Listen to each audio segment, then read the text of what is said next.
Quickly सारे पहले results cover करे जाए। और पहले निफ्टी का एक रिजल्ट जो कल आना था टाटा कंज्यूमर प्रोडक्ट्स, वो बाजार बंद होने के बाद आया, उसी की चर्चा करेंगे। गाबा सर, क्योंकि कल आप ही का पिक था, रिविजिट करेंगे। कल दिन के दौरान सेकंड हाफ में बढ़िया मूव्स बने और रिकवर होकर स्टॉक बंद हुआ है। नतीजे स्क्रीन पर आएंगे आपके। अच्छा, नतीजे मेरे लिए अब समझ में नहीं आ रहा, आए थोड़ा सा डिसअपॉइंटमेंट है।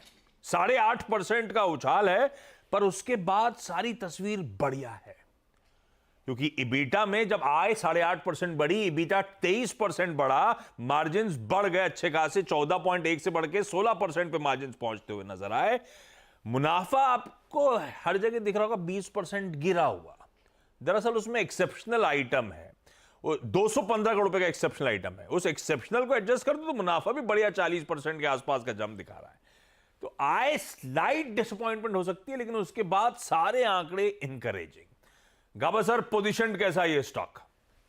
देखिए, बेसिकली टाटा कंज्यूमर का चार्ट है, ये है तो पॉजिटिव, इसमें रिसिलियंस है और अपमूव ऑन है, इसलिए मैंने कल दिया था। और कल का जो मूव था ये पॉज मूव था, मतलब अपमूव था और पॉज था, रुका हुआ था, फिर एक अपमूव शुरू होगा, कायम होगा। ये कंटिन्यूएशन अपमूव है, ट्रेड करा है 1172 के आसपास।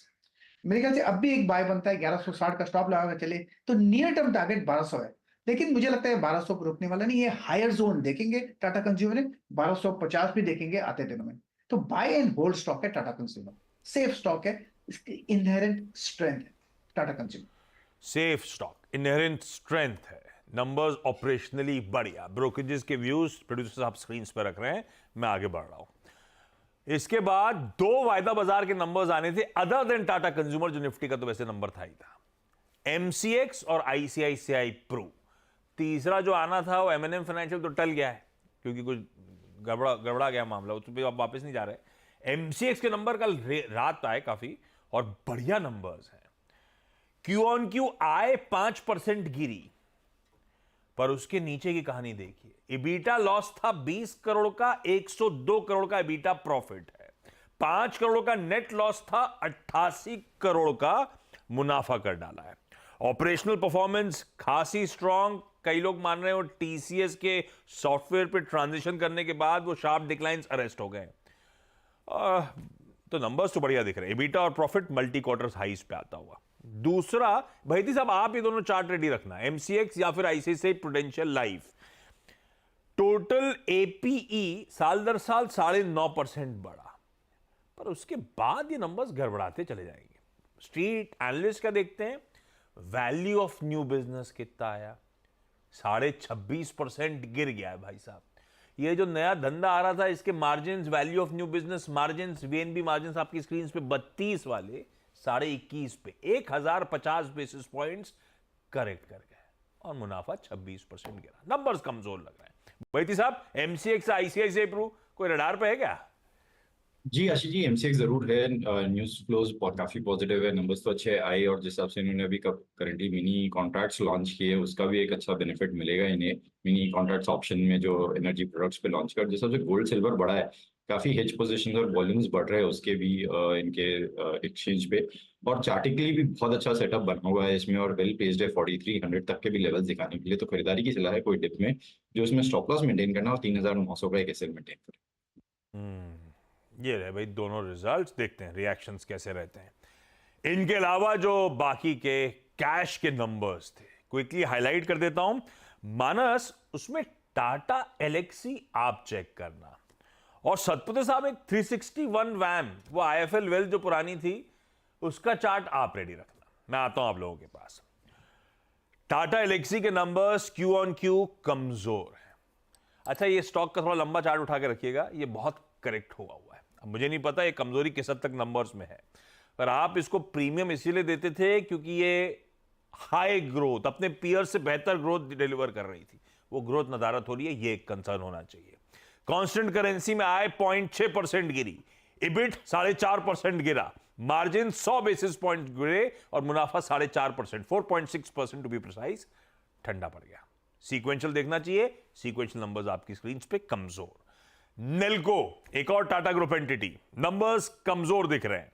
आय 0.5% गिरी, इबीटा 12.5% गिरा, मार्जिन 20.5 वाले 18% पे, यानी कि 250 बेसिस पॉइंट्स करेक्ट कर गए। साइंट डीएलएम। अब आय दोनों दिखा देता हूं, साल दर साल Q on Q I 12.5% Q on Q और साल दर साल 30.5% बढ़ी, यहां तक ठीक है। पर साल दर साल जब आय 30% बढ़ी तो इबिटा 19% बढ़ा, यानी कि मार्जिन्स कॉन्ट्रैक्ट करे और करीब 100 बेसिस पॉइंट्स का कॉन्ट्रैक्शन है मार्जिन्स में। तो रेवेन्यू फ्रंट पे अच्छे हैं, ऑपरेशनली थोड़े से चैलेंजिंग है, देखते हैं स्ट्रीट कैसे रिएक्ट करेगा। इसके अलावा 361 वैम, जिसे हम पहले आईएफएल वेल्थ कहते थे, ये वेल्थ वाली सारी कंपनीज अच्छा कर रही हैं। साल दर साल क्यू ऑन क्यू दोनों पर्सपेक्टिव रख देता हूं। वैसे लॉजिकली क्यू ऑन क्यू देखनी चाहिए, हाई ग्रोथ इंडस्ट्री जो सीजनैलिटी जहां पे ना हो। आय में 62% साल दर साल का जंप और क्यू ऑन क्यू 33.5% का इंप्रूवमेंट। मुनाफा साल दर साल 55%, इवन क्यू ऑन क्यू 24.25% का जंप डिलीवर कर रहा है। और एक और नंबर लेट आया उत्तमा की, इबीटा 20% गिरा है और मार्जिन यहां पे भी 100 बिप्स करेक्ट कर गए, कूल ऑफ कर गए। भाई मानस, टाटा एलेक्सी बहुत प्रेशर ऑलरेडी झेला हुआ है, जहां पे खड़ा है कैसा पोजीशन है, नंबर्स कमजोर। देखिए ये सही है कि काफी समय से हम यहाँ पर गिरावट देख रहे हैं, लेकिन फिर भी अगर आप देखिए तो फरवरी से हमने कंसोलिडेशन देखा है। 7300 पे सपोर्ट दिखता है, 8100 पे रेजिस्टेंस दिखता है। अब देखिए पॉइंट ये है कि अगर ये 7300 के नीचे फिसला तो कम से कम आपको 7000 तक के भाव देखने को मिल जाएंगे। तो स्ट्रक्चर वीक है, इस गिरावट पे खरीदारी ना करें। और अगर आपने लॉन्ग पोजीशन बना रखी है तो 7300 का स्टॉप लॉस जरूर लगाइए। अच्छा अब आइए कुछ और इंटरेस्टिंग, नहीं पहले सतपुर साहब के पास जाना है। 361 वैम, सतपुर साहब ये वेल्थ वाले स्टॉक्स में खैर गजब करे हुए हैं, पर नतीजा भी बहुत अच्छा है और दमकम है। आप लॉन्ग करोगे अभी या नहीं करोगे? आशीष जी देखिए, लॉन्ग 750 के ऊपर होगा, 766 का क्लोज है। अगर आप चार्ट भी देखें तो ये मीडियन पे अटका है, इट्स अ चैनल और चैनल का मीडियन होता है और ये मीडियन है 750। तो मुझे लगता है जब तक ये 750 का लेवल मेंटेन करता है, अगर फर्स्ट आप कह सकते हैं पहले आधे घंटे, तो यहाँ पे पूरे चांसेस है कि यहाँ पे एक शॉर्ट कवरिंग आ सकती है, रादर एक बड़ा अपटिक आ सकता है, नॉट शॉर्ट कवरिंग। लेकिन इसका टारगेट जो मुझे लगता है आशीष जी वो अच्छा है, वो 850 से लेकर 880। तो 750 अगर इनिशियल में मेंटेन करता है तो डेफिनेटली लॉन्ग करे, जैसे मैंने कहा 850 का टारगेट स्विंग ट्रेड का लेके, क्योंकि बड़ा ही स्विंग आएगा। सो 750 के नीचे आपका स्टॉप लॉस होना चाहिए कम से कम 730 का। तो इनिशियल वोलेटिलिटी थोड़ी कोलैप्स होने दे, फिर जाके लॉन्ग करें। बिल्कुल ठीक। चलिए अब आइए बाकी के। अच्छा इस बीच डिलीवरी में एक लार्ज ट्रेड, 908 करोड़ का सौदा डिलीवरी में होता हुआ।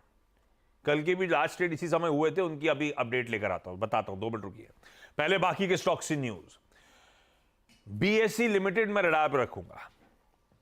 मैं चतुर्मता साहब के पास चलूंगा, अपन ने बहुत कमाई करी है चतुर्मता साहब के पिक के बाद, महीने भर का चार्ट उठाइएगा क्या रिटर्न्स आए। बीएसई लिमिटेड इसीलिए रडार पर रख रहा हूं क्योंकि एनएसई आज से डेरिवेटिव कॉन्ट्रैक्ट्स लॉन्च करने जा रहा है निफ्टी नेक्स्ट 50 इंडेक्स के।